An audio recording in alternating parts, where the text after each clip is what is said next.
नमस्कार। अब तक के सभी समाचारों को लेकर आपके साथ मैं हूं सुखवीर। आप देख रहे हैं आपका अपना चैनल भिवानी हलचल। सबसे पहले एक नजर आज की न्यूज हेडलाइंस पर। दक्षिण हरियाणा बिजली वितरण निगम के भिवानी ऑफिस पर सीएम फ्लाइंग का छापा।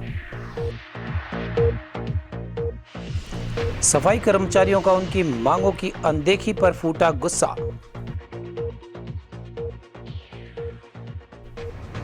राष्ट्रीय बाल अधिकार संरक्षण आयोग ने सुनी बच्चों से संबंधित समस्याएं। कानूनी साक्षरता कार्यक्रम का हुआ आयोजन, 300 बच्चों ने लिया भाग।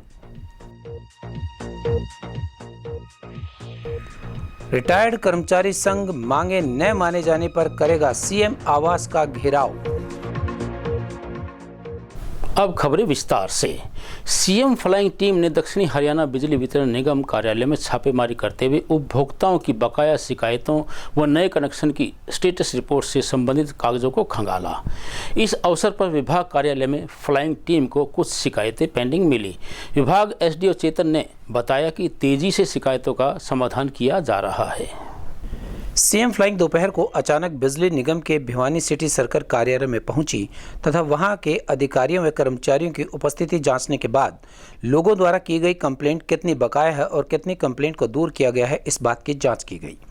इसके साथ ही सीएम फ्लाइंग ने नए कनेक्शन का रिकॉर्ड भी जांचा, क्योंकि बड़ी संख्या में लोगों द्वारा अप्लाई किए गए कनेक्शनों के समय पर न दिए जाने की शिकायत थी।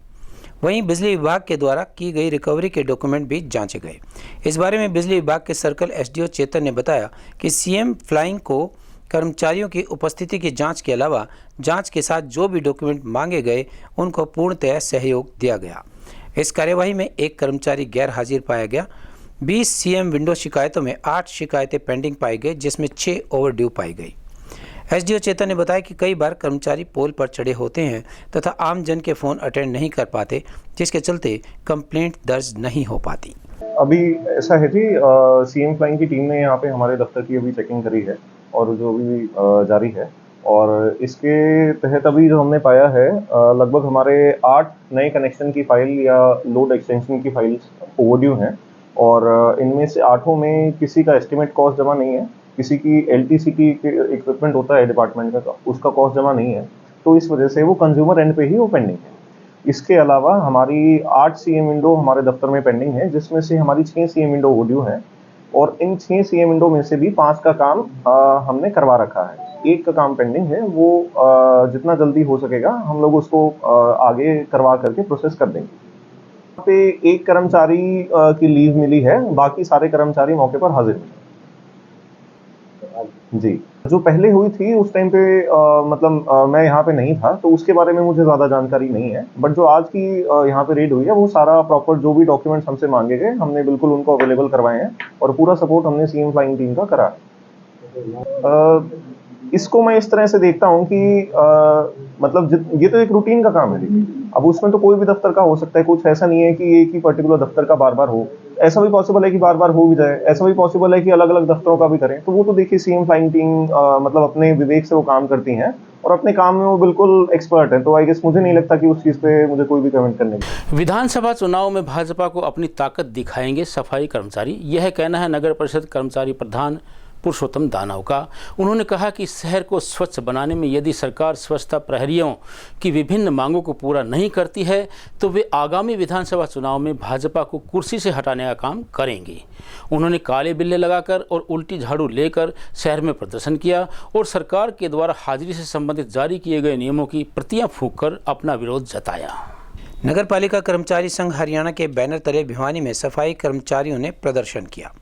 सफाई कर्मचारी सरकार पर उनकी मांगों के प्रति अनदेखी वाला रवैया अपनाने का आरोप लगाते हुए सख्त नजर आ रहे थे। चेतावनी दे रहे थे कि यदि जल्द ही उनकी मांगें नहीं मानी गई तो इस बार विधानसभा चुनाव में भाजपा को सत्ता की कुर्सी से गिराने का काम करेंगे। इसी कड़ी में अपनी विभिन्न मांगों को लेकर नगर पालिका कर्मचारी संघ हरियाणा के आह्वान पर सफाई कर्मचारियों ने काले झंडे लेकर, काले बिल्ले लगाकर व उल्टी झाड़ू लेकर शहर में प्रदर्शन किया तथा डीएमसी के माध्यम से प्रदेश के मुख्यमंत्री को मांग पत्र सौंपा। इस दौरान सफाई कर्मचारियों के लिए दिन में 4 समय हाजिरी लगाने के जो नियम थोपे हैं उनकी भी प्रतियां जलाकर विरोध किया गया। इस मौके पर नगर पालिका कर्मचारी संघ हरियाणा के प्रदेश सचिव पुरुषोत्तम दानव ने कहा कि सरकार द्वारा सफाई कर्मचारियों पर थोपे गए काले कानूनों के विरोध में उन्होंने शहर में प्रदर्शन करते हुए 24 सूत्रीय मांग पत्र मुख्यमंत्री के नाम सौंपा है। जो हमने जो प्रदर्शन करा है नगर पालिका कर्मचारी संघ हरियाणा के आह्वान पर किया है। जो आज हमने जो हमारा 24 सूत्रीय जो मांग पत्र है वो हमने हमारे डीएमसी के माध्यम से मुख्यमंत्री के नाम दिया है।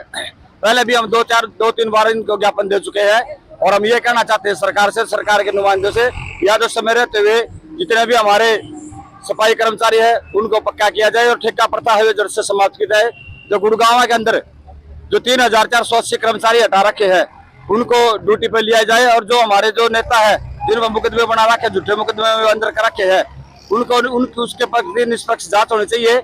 और जो 300 ऐप जो सरकार ने जो लागू किया है वही कर्मचारी 4 टाइम हाजिरी देगा, हमने उसकी प्रतिलिपि जलाई है। हम ये सरकार ने जो काले कानून जो लागू करे हैं सफाई कर्मचारी के ऊपर, हम इनका विरोध करते हैं। और विरोध करते हुए जो हमारा 21 तारीख के अंदर जो सुखपुरा चौक है रोहतक में, उसमें बहुत बड़ी कर्मचारियों कन्वेंशन होगी जो सरकार के खिलाफ है, जो आर पार की हम लड़ाई की घोषणा उसके अंदर जो हमारी जो मीटिंग है कन्वेंशन है रोहतक के अंदर 21 तारीख की, उसके अंदर करेंगे। मुख्य चौराहे से आकर के हमने यहाँ पर लघु सचिवालय में आकर के अपना समाप्त किया है। हमारी सरकार से एक ही मांग है, कच्चे कर्मचारियों को पक्का कर दे और जो इनका जो हमारा पीएफ बकाया है वो वापस कर दे, हमारा जो जमा है। और सरकार से हमारी यही बात है, अगर कर्मचारी कुछ नहीं सोचेंगे ना, ऐसा काम कर देंगे। अब कहते 5 MP की सीट आई थी, अगली बार 5 भी नहीं आएगी। और विधानसभा में सोच लेना, ये कहते हैं ना भाई हमारी ये नू और वो फलान टिकड़ी मुकड़ी, ऐसा काम कर देंगे कर्मचारी। ये सरकार रो रो के आंसू पूछेगी हमारे लिए क्या बनेगी। कर्मचारियों को पूछ के नहीं देखे, बेचारे बूढ़े हो गए, कर्मचारियों को पक्का नहीं करे। राष्ट्रीय बाल अधिकार संरक्षण आयोग की सदस्य प्रीति भारद्वाज की अध्यक्षता में बच्चों की शिकायतें सुनी गई। पंचायत भवन में लगाए गए शिविर में उन्होंने बच्चों की शिकायतों का समाधान करने के लिए संबंधित विभाग अध्यक्षों को आवश्यक दिशा निर्देश जारी किए और कहा कि कोई भी बच्चा सरकारी योजनाओं व सेवाओं से वंचित नहीं रहना चाहिए। सरकार बच्चों के अधिकारों की रक्षा के लिए वचनबद्ध है। राष्ट्रीय बाल अधिकार संरक्षण आयोग की सदस्य प्रीति भारद्वाज ने कहा कि राष्ट्रीय बाल अधिकार संरक्षण आयोग का उद्देश्य बाल अधिकारों का संरक्षण सुनिश्चित करना है। उन्होंने कहा कि देश प्रदेश में एक ऐसी व्यवस्था स्थापित करना है जो बच्चों के हित में सभी कानूनी प्रावधानों, उनके संरक्षण और विकास के लिए प्रदेश में चलाई जा रही समस्त योजनाओं के क्रियान्वयन की निगरानी कर सके। उन्होंने कहा कि समाज में दिव्यांग बच्चों के प्रति संवेदना जरूरी है। ऐसे बच्चों को समाज की मुख्य धारा से जोड़ना जरूरी है। इस दौरान अभिभावकों ने अपने बच्चों की दिव्यांगता से संबंधित समस्याएं बेंच के सामने रखी। हरियाणा राज्य बाल अधिकार संरक्षण आयोग की चेयरपर्सन प्रवीण जोशी ने कहा कि राष्ट्रीय बाल अधिकार संरक्षण आयोग बाल अधिकारों की रक्षा के लिए प्रतिबद्ध है। आयोग के लिए जन्म से लेकर 18 वर्ष की आयु वर्ग के सभी बच्चों की सुरक्षा का समान महत्व है। उन्होंने कहा कि सभी समस्याओं का 100% समाधान सुनिश्चित करना आयोग की सर्वोच्च प्राथमिकता है। इस दौरान एसडीएम हरबीर सिंह, हरियाणा राज्य बाल अधिकार संरक्षण आयोग सदस्य सुमन राणा, सिविल सर्जन डॉक्टर रघुवीर सांडिल्य, पुलिस उप अधीक्षक सुरेश कुमार, जिला कार्यक्रम अधिकारी वैशाली, जिला बाल संरक्षण अधिकारी संदीप सिंह उपस्थित रहे। भिवानी के आए हैं और यहाँ पर आकांक्षी ब्लॉक्स हैं 2 आपके यहाँ पर, जो कि भारत में ज़्यादा आकांक्षी ब्लॉक उसमें में है। दादरी में टोटल मिला के हरियाणा में 7 आकांक्षी ब्लॉक्स हैं। आकांक्षी ब्लॉक का मतलब कि जहाँ पर कि सामाजिक रूप से या फिर जो पैमाने हैं डेवलपमेंट के उस हिसाब से डेवलप नहीं हो पाया है। तो उस चीज़ को जानते और समझते हुए आयोग ने पूरे भारतवर्ष में जितने भी आकांक्षी ब्लॉक्स हैं वहाँ पर बच्चों से संबंधित जो भी समस्याएं हैं, चाहे वो आधार से संबंधित या बैंक से संबंधित या फिर विकलांगता से संबंधित, हेल्थ से, साइकोलॉजी से, एजुकेशन से, स्वास्थ्य से, किसी भी चीज़ से संबंधित यदि उनकी कोई समस्याएं हैं और चाइल्ड लेबर से संबंधित कोई भी समस्याएं हैं उसको सुनने के लिए आज हम आए हैं। अब देखते हैं आपका प्रशासन ने किस तरीके से इंतज़ाम कराया है। हमारा आयोग जो है पिछले 10-15 दिन से इन ब्लॉक्स में लगा हुआ है और जितने भी आंगनवाड़ी हैं या फिर स्कूल्स हैं उनके लिए हम लोगों ने मैपिंग टूल्स तैयार करे हैं। यदि आंगनवाड़ियों में या फिर स्कूल्स में किसी प्रकार की कमी है, छत नहीं है, नल टूटे हुए हैं, नल नहीं है, पानी नहीं आ रहा है, बच्चों की संख्या कितनी है, कितने आ रहे हैं, कितने नहीं आ रहे हैं, तो उसका पूरा हमने एक मैपिंग टूल तैयार किया है जो कि भर के सारे आंगनवाड़ी जो है कार्यकर्ता हैं वो हमें भर के देंगे साथ साथ में जितने भी स्कूल्स हैं उनके लिए भी एक मैपिंग टूल तैयार किया गया है, वो भी भर के देंगे। राष्ट्रीय बाल अधिकार संरक्षण आयोग की बेंच का आयोजन किया जा रहा है, जिसमें बाल अधिकारों से जुड़े जो भी मुद्दे हैं उनसे संबंधित शिकायतों की सुनवाई आज की जाएगी, चाहे वो बाल स्वास्थ्य हो, बाल विवाह हो, या कोई पॉक्सो एक्ट का मामला हो, या चाइल्ड लेबर का मामला हो, उन सब की सुनवाई की जाएगी। जिला प्रशासन के द्वारा इस सब की सारी तैयारियां करवा ली गई हैं। हमारे सभी डिपार्टमेंट हेल्प डेस्क के साथ यहाँ उपस्थित हैं और इस बैठक की, इस बेंच की जो हमने पब्लिसिटी करनी है, सबको इस बारे में जागरूक करना है, वो कर दिया गया है। तो आप देखेंगे कि यहाँ पर उपस्थिति भी काफ़ी संख्या में और लोग अपनी बात रखने के लिए भी काफ़ी उत्साहित हैं। गवर्नमेंट मॉडल संस्कृति सीनियर सेकेंडरी स्कूल में कानूनी साक्षरता विषय पर कार्यक्रम का आयोजन किया गया। इस अवसर पर 40 स्कूलों के 300 बच्चों ने नाटक लेखन और स्लोगन राइटिंग के माध्यम से कानूनी साक्षरता के लिए जागरूक किया। खंड शिक्षा अधिकारी शिव कुमार तंवर ने बताया कि बच्चों के द्वारा 10 विषयों पर सराहनीय प्रस्तुतियाँ दी गई। कानूनी साक्षरता कार्यक्रम में भिवानी ब्लॉक के 40 विद्यालयों के लगभग 300 बच्चों ने भाग लिया, जिसमें बच्चों द्वारा निबंध लेखन, स्लोगन लेखन, नाटक, कविता पाठ, वाद विवाद, डॉक्यूमेंट्री व पीपीटी इत्यादि की प्रस्तुति दी गई। खंड शिक्षा अधिकारी शिव कुमार तंवर ने बताया कि गवर्नमेंट स्कूल में लीगल लिटरेसी कार्यक्रम का आयोजन किया गया। बच्चों द्वारा 10 विषयों पर प्रस्तुतियां दी गई। कार्यक्रम का मुख्य उद्देश्य कानूनी अधिकारों के प्रति जागरूक करना है, जिसमें right to education, legal literacy, दहेज व क्राइम इत्यादि विषय शामिल रहे। इस तरह के कार्यक्रम से घर परिवार, समाज, आसपास के वातावरण को होने वाले अपराधों से बचाया जा सकता है। इस प्रतियोगिता में जीतने वाले छात्र जिला स्तर पर प्रतियोगिता में भाग ले सकेंगे और जिला स्तर पर जीतने वाले राज्य स्तर पर भाग ले सकेंगे। इन प्रतियोगिताओं के प्रथम, द्वितीय व तृतीय स्थान पर रहने वाले छात्र छात्राओं को सर्टिफिकेट देकर सम्मानित किया गया।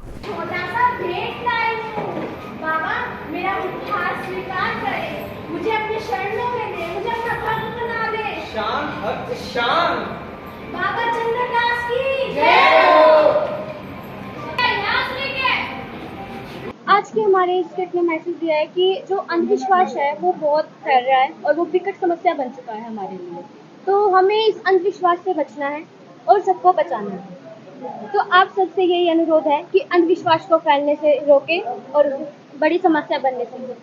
तो क्या इसमें दिखाया गया है कि एक तांत्रिक है वो कैसे अपने अंधविश्वास को फैला रहा है, एक कैसे सासू माँ अपनी बहू पे गलत शक कर रही है और एक तांत्रिक के पास लेके जा रही है।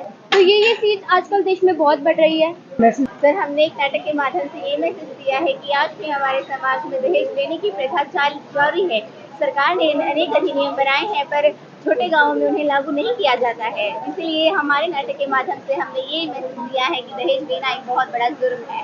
हम आप सभी से हाथ जोड़कर निवेदन करते हैं कि दहेज ना लें और ना ही दें, और जो भी ले रहा है उसे कानून में गिरफ्तार करवा दिया। आज हमने एनवायरनमेंट यानी पर्यावरण के ऊपर नाटक किया था, जिसमें हमने मानव ने जो प्रकृति की है, जो उसने प्रोसेस किया है वो भी दिखाया हमने कि उसने किस तरीके से ऊंचाइयों को छुआ, लेकिन जिस तरीके से उसने पर्यावरण को खराब किया वो भी बहुत चीज़ों से किया उसने। जैसे भोपाल गैस ट्रेजेडी हुई और मानव इतने पेड़ों को काट रहा है जिसकी वजह से कार्बन डाइऑक्साइड को बहुत ही ज़्यादा एटमॉस्फेयर में हो रही है और ऑक्सीजन की बहुत ज़्यादा कमी हो रही है।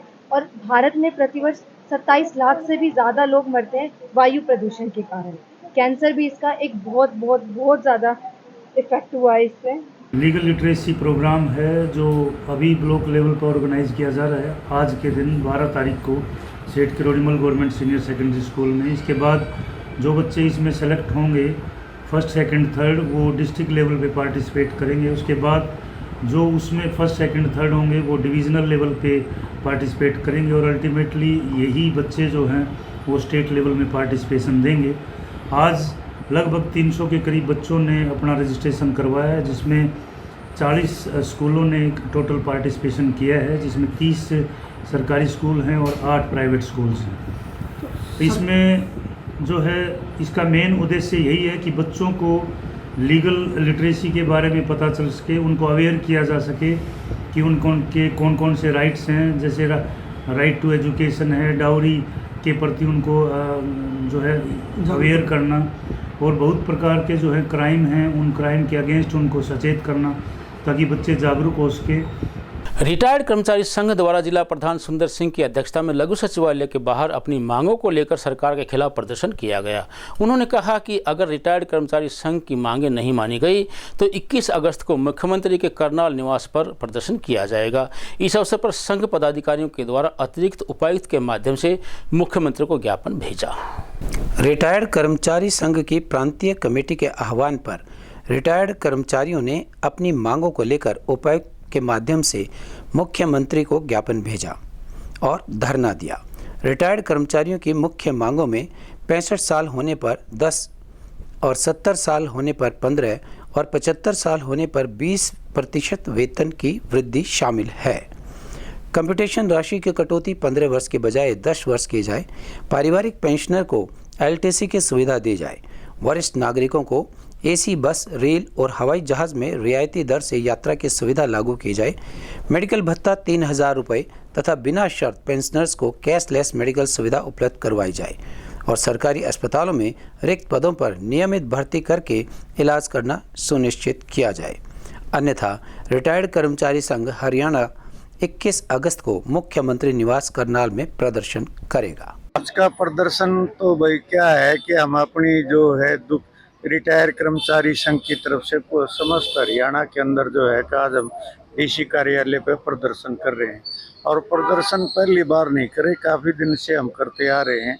आज का मुख्य एजेंडा है जो सरकार द्वारा जो कम्यूटेटिव लीव है उसकी जो डिडक्शन है वो ये जो है कि 15 साल कर रखी है, जबकि उसके पैसे 10 साल 6 महीने में पूरे हो जाते हैं विद इंटरेस्ट सब कुछ। एक तो उसका मुद्दा, दूसरा मुद्दा ये है कि एक जिन आदमियों की जो रिटायर होते हैं वो रिटायर जो है कि 1 जनवरी से लेकर और 30 जून तक जो रिटायर होते हैं उनको एक इंक्रीमेंट का वो है, एक मुद्दा वो है। तीसरा जो हमारा जो है कर्मचारियों से संबंधित है और उससे ये है कि भाई हमारे जो दूसरे के फैमिली कर्मचारी उनको भी LTC की और दूसरी सुविधाएं मिलनी चाहिए जो दूसरे रिटायर कर्मचारी को मिलता है। रिटायर कर्मचारी संघ और पेंशनर का धरना है जिला हेडक्वार्टर पर और हमारा मांग पत्र DC के द्वारा मुख्यमंत्री को भेजेंगे। मुख्य मांगे एक तो ये है हमारी, जो कोर्ट केस हो जाते हैं और कर्मचारी जीत जाते हैं, सरकार उनको जनरलाइज करके लागू नहीं करती, जबकि उनकी नेचर एक जैसी होती है। खामखा वकीलों के पैसे बनवाते हैं, हर आदमी को रीत करनी पड़ती है। तो हमारा अनुरोध है कि ये जो कम्यूटेशन है पेंशन का, ये 10 साल 8 महीना पूरे हो है, उसके बाद किसी से कोई पैसा ना काटा जाए। अब एक खबर चलते चलते तोशाम से विधायक किरण चौधरी एक बार फिर राजनीतिक चर्चाओं में हैं। इस बार वो विधानसभा की सदस्यता को लेकर चर्चाओं में आई हैं। कांग्रेस को 18 जून को अलविदा कहने के बाद किरण चौधरी 19 जून को भाजपा में शामिल हो गई थी। इस पर कांग्रेस ने विधानसभा के स्पीकर ज्ञानचंद गुप्ता को एक पत्र लिखकर किरण चौधरी की सदस्यता रद्द करने की मांग की थी, लेकिन जैसे ही पहले से ही कयास लगाए जा रहे थे कि अब स्पीकर ने विधानसभा विधायक किरण चौधरी की सदस्यता रद्द करने संबंधित कांग्रेस की मांग को खारिज कर दिया। पहले भी यह चर्चा रही है कि भाजपा आने वाले राज्यसभा चुनाव में किरण चौधरी के वोट का अपने प्रत्याशी के लिए लाभ लेना चाहेगी, क्योंकि राज्यसभा का चुनाव जीतने के लिए भाजपा को एक वोट की ज़रूरत है। भाजपा की नज़रें JJP के 2 विधायक जोगीराम सिहाग और रामनिवास पर भी लगी हुई हैं, जो JJP से किनारा कर भाजपा के पाले में खड़े हैं। अब विधानसभा स्पीकर ने किरण चौधरी की सदस्यता को लेकर अपना निर्णय सुना दिया है। उनका कहना है कि कांग्रेस की यह मांग विधानसभा के दल बदल के आधार पर सदस्यों की अयोग्यता नियम 1986 की कसौटियों पर खरी नहीं उतरी, जिसके कारण तकनीकी आधार पर इसे निरस्त कर दिया गया है। बताना होगा कि विधानसभा में कांग्रेस के मुख्य सचेतक भारत भूषण बत्रा और विधायक दल के उपनेता आफताब अहमद की ओर से गत 19 जून को विधायक किरण चौधरी की सदस्यता रद्द करने की मांग को लेकर विधानसभा अध्यक्ष को नोटिस भेजा गया था। इसके 6 दिन बाद उन्होंने एक रिमाइंडर भी भेजा। विधानसभा सचिवालय की ओर से स्पष्ट किया गया कि इस प्रकार की मांग को लेकर विधानसभा अध्यक्ष के सम्मुख याचिका दायर की जाती है, जबकि कांग्रेस नेताओं ने मात्र एक नोटिस भेजकर किरण चौधरी की सदस्यता रद्द करने की मांग की। कांग्रेस की ओर से भेजे गए नोटिस में कहा गया कि संविधान की 10वीं अनुसूची के पैराग्राफ 2(1)(a) के अनुसार अगर किसी भी राजनीतिक दल से संबंधित सदस्य स्वेच्छा से पार्टी छोड़ देते हैं तो वे सदन की सदस्यता से अयोग्य घोषित किए जाते हैं। उन्होंने मांग की कि किरण चौधरी भारतीय राष्ट्रीय कांग्रेस छोड़कर भाजपा में शामिल हो चुकी है, ऐसे में उनकी सदस्यता रद्द की जानी चाहिए। अब यह देखना होगा कि कांग्रेस इस मुद्दे पर अगला क्या कदम उठाती है। और अंत में फिर से एक नज़र आज की न्यूज़ हेडलाइंस पर। दक्षिण हरियाणा बिजली वितरण निगम के भिवानी ऑफिस पर सीएम फ्लाइंग का छापा। सफाई कर्मचारियों का उनकी मांगों की अनदेखी पर फूटा गुस्सा।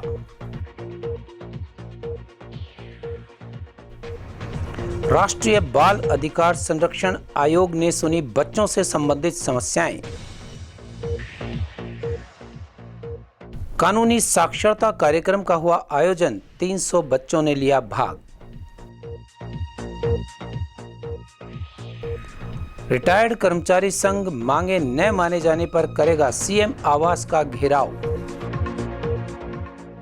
अब मुझे दीजिए इजाजत। देखते रहिए आपका अपना चैनल भिवानी हलचल।